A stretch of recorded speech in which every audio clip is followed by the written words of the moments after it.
On this episode, we'll be discussing SKU limits, how to start a business with no knowledge or money, and regrets concerning entrepreneurship.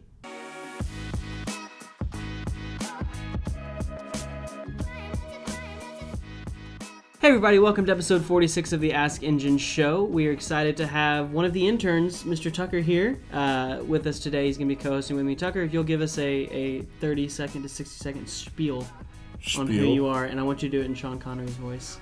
Well, today I'd like to introduce myself as Tucker Partridge, a senior English student at the University of Arkansas. I'm an intern here at Hayseed Ventures, where I work closely with the Engine co-hosts like John Max Bowling.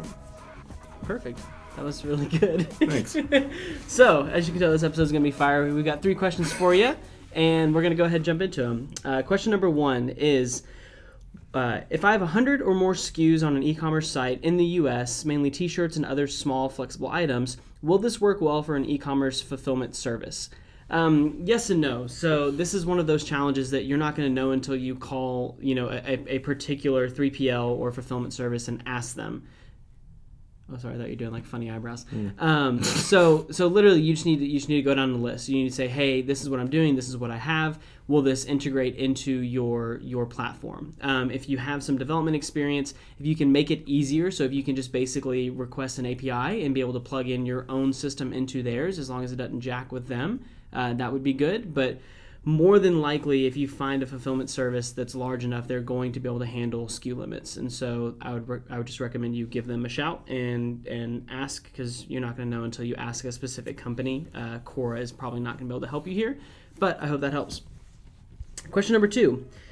How do I start a business without knowing what field I want it to be in and without money?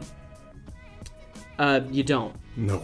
So this one is the height of entrepreneurship, I feel like, is going on right now, and people are thinking that like you can start a business around anything, and you can, but it doesn't mean you should. Give your thoughts. Yeah, I think so. I started here as an intern with no experience or knowledge of business, but I had an idea of what I wanted to learn from this experience. So when I first got in contact with John, I was seeking knowledge about just marketing. Because, as I said earlier, I'm an English major, so I think if you're any kind of creative or liberal arts person, you need to know about marketing, because essentially you're marketing yourself. In this process, what I've learned is that you can never know enough, and that research is what gets you off the ground here. By research, I mean knowing everything about your field and more, knowing everything about who you're working with and more, making connections with people in the field and asking their advice. We are now, as part of the internship program with Hayseed Ventures and Engine, starting up a digital vertically integrated brand of scrubs. I personally had no knowledge of the scrub field when I started here, but now have learned an immense amount in talking with nurses and talking with medical professionals and talking with fashion designers and talking with distributors. I think that for me personally, it's about getting to know people who can teach you. Mm-hmm. Yeah. So, I mean, the way that you do this, and honestly, I think the way you do this is through patience. How do you start a business without knowing that field or without money? You need to learn about the field and you need to make money. So how you do that is exactly what Tucker's talking about. I mean, coming in and being able to be in this office and learn, you're walking away with a stake in a company that's being grown, as well as Q-Bowl, as well as just being a part of something and building. You now know that you can leverage John's Rolodex with anything you need. And so I think that when you're coming into it, you've got to be patient and understand that time is on your side, because if you're asking this question, I'm going to assume you're younger. Like, you can literally do nothing until you're 35. Just be like absolutely worthless until you're 35. Just study and learn about a market, and then you'll be more prepared to go in. I mean, that doesn't mean that you should always be learning. You should also always be doing. But I would recommend taking some time, going in, earning some money, learning about a field, and then being able to understand how you can solve a unique problem within that field. Because if you're jumping into a field that you don't know about, you're not the best suited person to figure out how to build something that's actually going to benefit the field itself. So that's what I would say. Kind of piggyback off that, it's a cliche, but it's a cliche for a reason. When they say it's not what you know, it's who you know, I have found that a lot of the people in entrepreneurship started off somewhere small, so a lot of them are eager to give advice on how they got where they got. So if you know people or want to get in touch with someone from the field, I have found, in my experience at least, that the worst thing they can tell you is no, and the best thing they can tell you is how to do it. Yeah, doesn't hurt to ask. Good points. Question number 3. Do you regret becoming an entrepreneur? So I think that this is an interesting question. So to give context, myself ran an agency, was my own boss, and I loved that. And I also love this, working within this team. I don't even consider myself an entrepreneur in the traditional context. I don't like risk. I'm very risk adverse.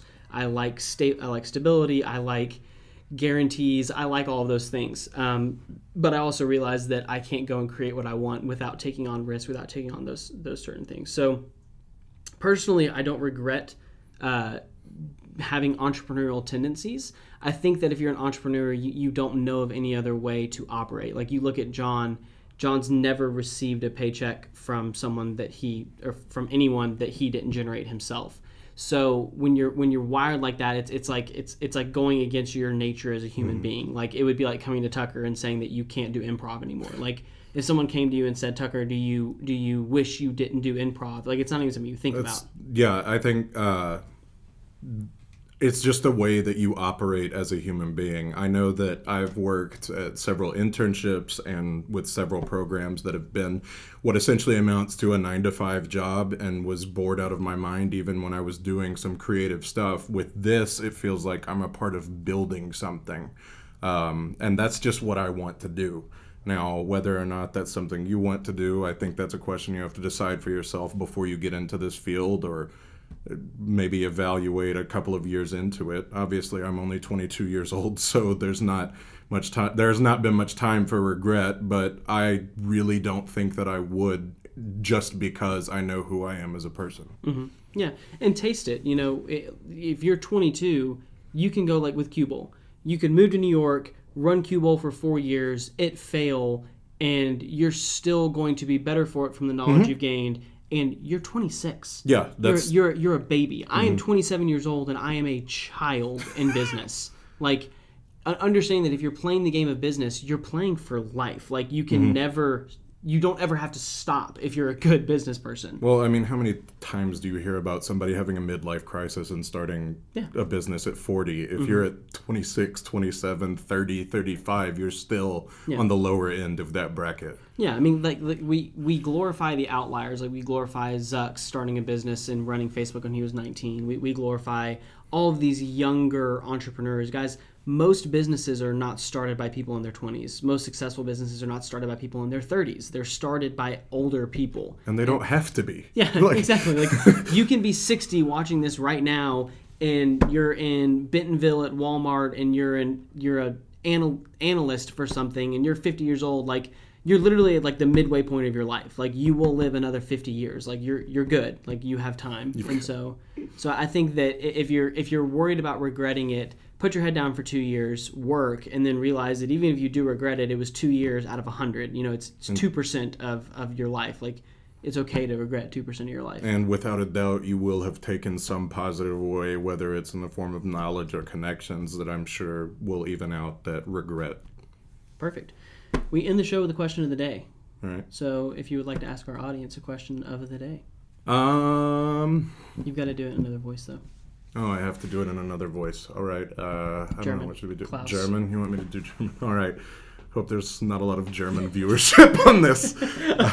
Our German Scandinavian viewership is low, so I think you're safe. Oh, God.